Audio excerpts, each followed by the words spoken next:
We are not entering the AI era of social media content. And I know that sounds crazy because everybody and their mom is obsessed with coming up with the newest and greatest customized AI tool for creators that's never been done before. But it's true. I know this because after working with hundreds of coaches and creators and generating almost $750,000 Canadian in just 2.5 years with a very small audience, 3,000 followers, I can say that what's going to work for content in 2026 and beyond has nothing to do with the speed and impressive nature of AI, and rather something else entirely. If you're new to this channel, please subscribe, like, drop a comment. I talk a bunch about how inner work and unique ideas make you outsized returns with your content so you don't have to grind your face off for 14 hours a day. Before I share what's going to help you get outsized returns with your content in terms of business success in 2026 and beyond, let's talk about what's been happening with AI. A lot of people think AI is going to dominate every single business sector in the world, and content is no different. Even though I'm not seeing AI generated video take over organic content, I am seeing a lot of people talk about how it does market research for you, how it writes for you, how it can actually set up the strategy and replace your entire social media team. So if that's the case, because AI is getting more and more powerful every single day, it must be a dominating factor for the actual ability of your content to find clients and convert for your business at a high level. But it's not. And the reason for that is because AI levels the playing field in two major ways. One, speed. Anybody with $30 a month can go get Claude, can go get some LLM, hook up a bunch of shit to it, and start executing rapidly, faster than anybody could 10 years ago. Execution becomes a commodity when everybody can do it at light speed. And two, information. Information is not the inherent massive advantage like it was before, because everybody can access information, especially with how much content there is on social media, search engines, and now the millions of AI tools. So if those two things are level playing fields now, it's very safe to assume that it's not going to get you a crazy advantage by just playing in those two lanes, especially if you're not a first mover. If you're late to the party to the AI content pyramid scheme, you're going to have to work exponentially harder than everybody else above you in order to be seen and have people take you seriously. But as we've said earlier, because AI levels that playing field, that's virtually impossible, unless you have access to some unreal supercomputer that you're hiding from the rest of the world, and which in that case you probably should hide somewhere because governments are going to be after you. So if AI isn't becoming this massive difference maker because everybody has the same powers and everybody starts to sound like each other, what becomes the thing that helps you get to the promised land? A lot of creators are saying that authenticity is on the rise, and it's actually more important because AI is making everybody sound the same. And I'm not saying that's not true. It is funny that the importance of a personal brand and authenticity was everywhere when I got into social media, like in 2019, and now it's back. It never actually left. It was always important. People just look for shiny objects and get distracted from what the overall mission is. But authenticity isn't really the answer either, because that's really vague. Everybody's jumping on the wave of yap content and just authentically yapping to the camera, that it's diluted the actual effectiveness of that content if you're not somebody who's mastered it, or if you're not somebody with a reputable brand already. And yes, you can just pick up your camera, start talking, and blow up and get clients. It's not impossible. In fact, using AI doesn't make it impossible to get clients either. My point is that using AI, or just relying on authenticity, or just whipping your phone out and starting yapping to the camera can work, but they're not nearly as efficient as you think they are. Here's what you should do instead, and the solution is twofold. The real differentiator, the real difference maker, the one that sets you out in any market, no matter what the algorithm says, no matter what the market is like, starts with deep inner work to understand who you are, what you're trying to do, and how you can craft a unique, one-of-a-kind solution for the people you serve best. This goes further than solving a valuable problem, because if you can create something that only you can replicate, that means AI can't copy it. That means other people can't get it elsewhere. And this doesn't mean that you create something random out of the blue that nobody's ever seen before and the market has never laid eyes on. What it means is that you take massive pain points that your audience is going through. You take massive dream outcomes, both of which that they're willing to pay a high ticket to get rid of and to get towards, and then you start looking at solutions that make a huge difference but people are not talking about nearly as much. This is a very meta point about inner work, by the way, because when you do the inner work, you start to see that Inner work is a massive lever to pull, and it's something most people never talk about. It's something that most people ignore completely because they're stuck up here in the logic, in the masculine, in the structure. As you look for those gaps in the market that help people get a massive result, that help them get a massive transformation, you start looking at the industry takes that you disagree with. What are the big name creators, the Hormozis, the Gary V's, the Dan Martells saying that you strongly disagree with so that you can develop some sort of counter positioning? And finally, you look at yourself, your inner landscape, your skills, your unique experiences, your worldview. What have you been through? What do you believe? What can you do that starts to thread the needle with those other things that I've mentioned? Clarity precedes exponential growth. In the book, The 7 Habits of Highly Effective People, the last habit is sharpening the saw. And the reason I love that is because the quote that he starts the chapter with is, if I had 7 hours to chop down a tree, I would spend the first 6 sharpening my saw. When everybody else is sprinting as fast as they can, running to the goal, going all out, no matter what, hustling as hard as they can, it's far more efficient to get really clear on what you're trying to do and develop a saw that is razor sharp.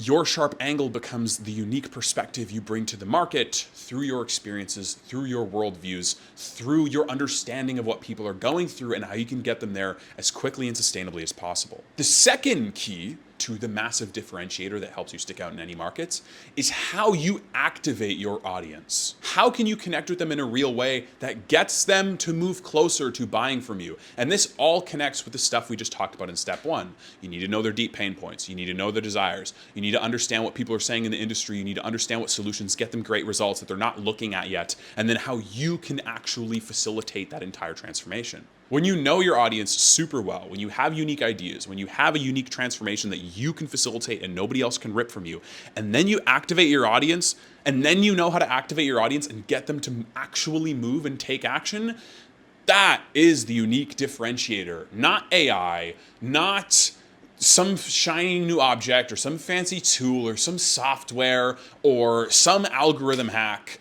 It's how you connect with people and get them to actually take action. So we're not in the AI era of social media. We are in the embodiment era of social media. We are in the activation era of social media. Because if I'm being honest, that's always been the case. The creators who win the most are always the ones who get people to move, are the ones who get people to think, are the ones who get people to shift their beliefs, are the ones who connect with people on such a deep level that people can't help but see them as the obvious solution for what they're going through and as obvious thought leaders who they look to, respect, and admire. Everything else is a shiny object. Everything else is noise.